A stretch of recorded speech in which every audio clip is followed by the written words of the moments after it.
Are you having trouble turning new patients into lifelong medical spa clients? Try this. See, first impressions make lasting impressions, and lasting impressions make lifelong cash-paying clients.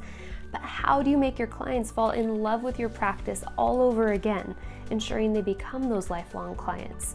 See, in today's video, I'll explain how to turn those new patients into lifelong paying clients. If you're searching for an easy way to benchmark and track weekly and monthly sales revenue for your practice, be sure to download our revenue tracker spreadsheet. It's free. You can find it in the description below. Congrats! You got that new caller to book an appointment by using the techniques we've been talking about the previous 2 weeks. So now what? You have one chance to make a memorable experience for that patient to become a lifelong customer. I'm going to share a few techniques geared towards your receptionists.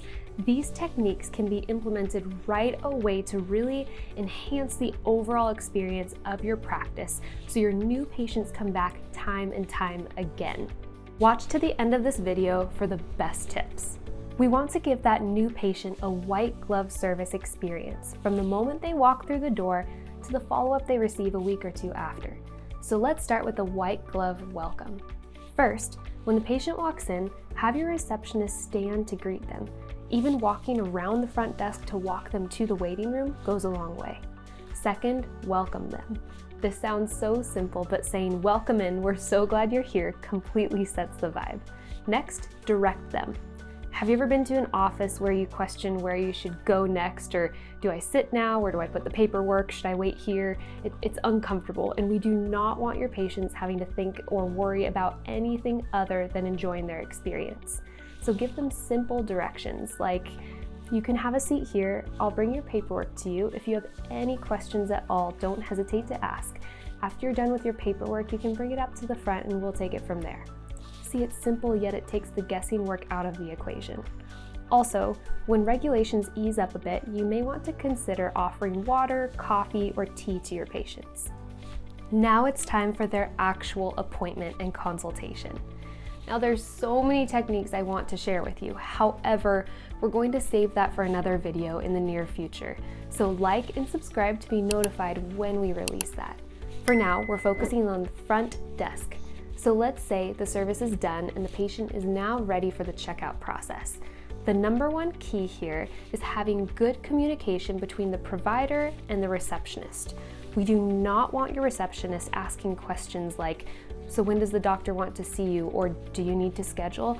No, we want to keep the receptionist as informed as possible so they know exactly what needs to be scheduled and when. The easiest way to do this is allowing the front desk to actually have a copy of the consultation assessment sheet. That's the form that you send home with the patient that has all the information and pricing you talked about during their consultation.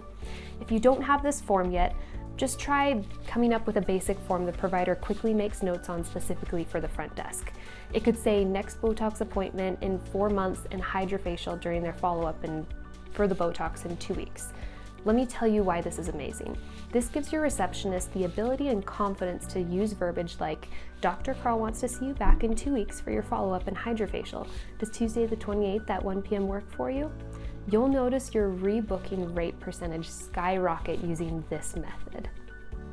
So obviously getting them booked for their next appointment and thanking them for coming in to see you in your practice is non-negotiable for white glove service.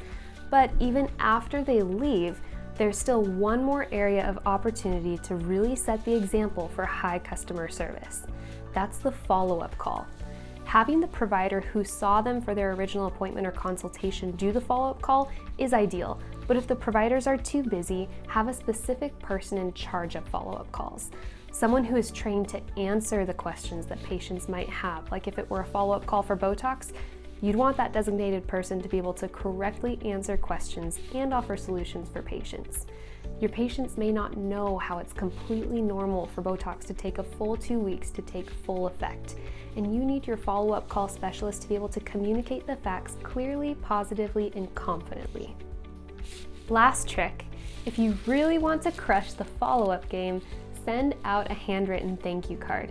It can be short, sweet, and simple, and you'll be surprised how many people really love this extra hints of appreciation. Nowadays, it's a sweet surprise to get a card in the mail, and your patients will love it. How will you use all these tricks in your aesthetic medical practice? Be sure to let us know in the comments below. And remember to download our free revenue tracker sheet. The link is also in the description below. I really hope you've enjoyed these simple tips and tricks to implement at your front desk. Like and subscribe for more content that we release every week. We'll see you next time.